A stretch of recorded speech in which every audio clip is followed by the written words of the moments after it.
Hey, it's me, MLB. Here is chapter 48 of Rapid Fate Online, and this one's titled Trapped. You screeched again and grabbed him in a hug. "You're too sweet, Butterfly," you said as you buried your face into his chest. He patted the back of your head and smiled to himself. This is the happiest he had ever been in his life. Asuna ended up bringing cookies over a little later, and you, her, Kirito and Butterfly spent the rest of the afternoon together, chatting and unpacking as you went. The cookies were amazing, just like Kirito had said, and you ate most of them, shamelessly. As the sun set, they went back home, leaving you and Butterfly alone together in your new house. "So, shall we go and lie down on the bed and chat before we log out for the night?" you asked Butterfly. "I'd love that," he replied, taking you by the hand and leading you to the bedroom. You kissed a little for a bit, and then lay down and snuggled into each other. As you lay there, you held your hands up together to admire the wedding rings on your fingers, and he traced the outline of yours with his fingertips, slowly interlinking his hands with yours as you two kissed again. "What an amazing day," he said with a sigh. "I'd do today all over again." Butterfly smiled. "We have tomorrow too. We can do whatever you want tomorrow." "I just want to spend every second with you," you said, smiling up into his beautiful dark eyes. The two of you chatted a little bit more, and then as the sun sank lower in the sky outside, you opened your menus to log out. "Wait, what?" you said in confusion, sitting up abruptly. "Where's the log out button?" "It's not here," Butterfly said, just as confused as you. "So what does that mean? Are we stuck in here?" you asked, looking back down at him lying on the bed. Yeah, it looks like that," Butterfly replied. "What? So we can't log out? There's no emergency log out?" "No, I don't think so. But don't worry, I'm sure the GMs are working on it. Let's not get too worried," Butterfly said reassuringly. Just then the two of you got a red notification from the creators of RFO. "Greeting, RFO players. We are aware that there is a glitch in the software as it's updated, and there appears to be no logout button.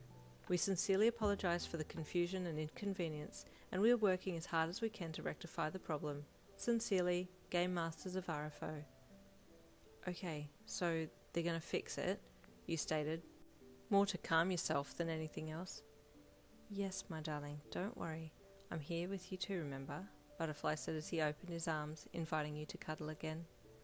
"True," you said with a sigh and a smile as you sank back down into his embrace. "So, do we sleep in RFO?" "Yes, it's exactly like sleeping in real life. You just let sleep take over. Nothing different," he said. "Okay, well, we could probably stay up a little bit more, then try and get some sleep. If they manage to get the logout function back by morning, then we'll still need to go to school," you said. "True," he mused, sitting up and taking some of his heavier outer garments off. "What are you doing?" you asked shyly. "Oh, I'm just getting comfortable," he replied innocently. "I can't sleep with these items on me." "Oh, I should do the same then," you mumbled, sitting up and opening your clothing menu. Your finger hovered over the undergarments options and you wavered. "Is that like just underwear or like an undershirt and shorts? I can't remember. I think it's actually straight up bra and undies." Seeing the look of hesitancy on your face, Butterfly cleared his throat to draw your attention.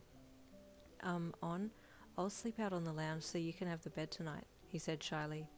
"What? No, Butterfly. We're married now, remember? I want you to sleep with..." Your face started to feel hot, and you covered your cheeks as you looked away. I don't want you to feel uncomfortable, that's all," he whispered softly, looking down at his hands.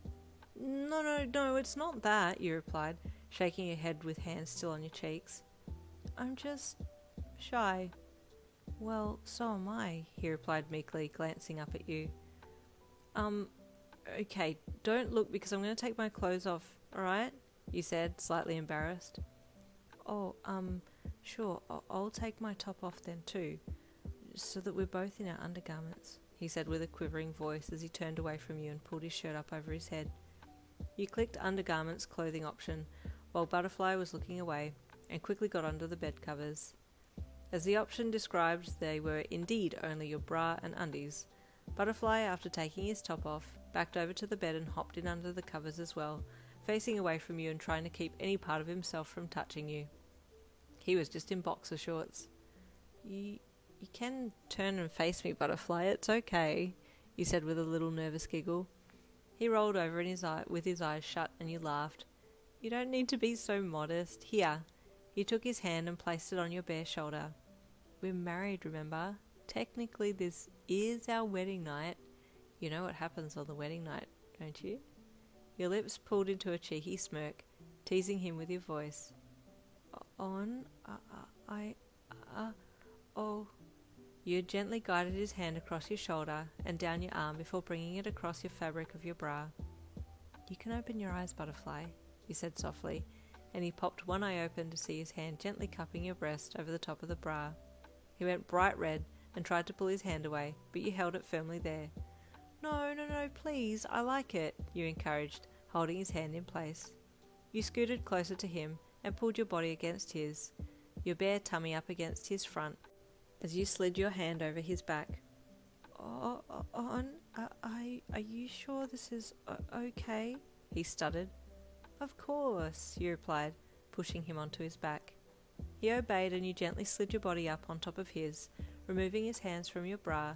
You then gently placed his hands on your hips as you lay atop him, your nose just inches from his. You okay? You whispered to him. He was a blushing mess and couldn't speak, so he just nodded instead. You're doing fine, you said down to him, smiling and kissing him gently on the lips while your fingers ran through his hair. He seemed to like the kiss, because as you pulled back he chased your lips, so you leaned back in again and kissed him, but this time a little deeper. As you kissed, his hands ever so gently roamed your back and sides, and without thinking you started to rock your hips into him. You slid down his body a little bit, and then suddenly you looked into his face. Butterfly, is that... He blushed and tried to roll you off so that he could hide himself, but you hung on. Chapter 48 was starting to get a bit steamy. Stay tuned for chapter 49.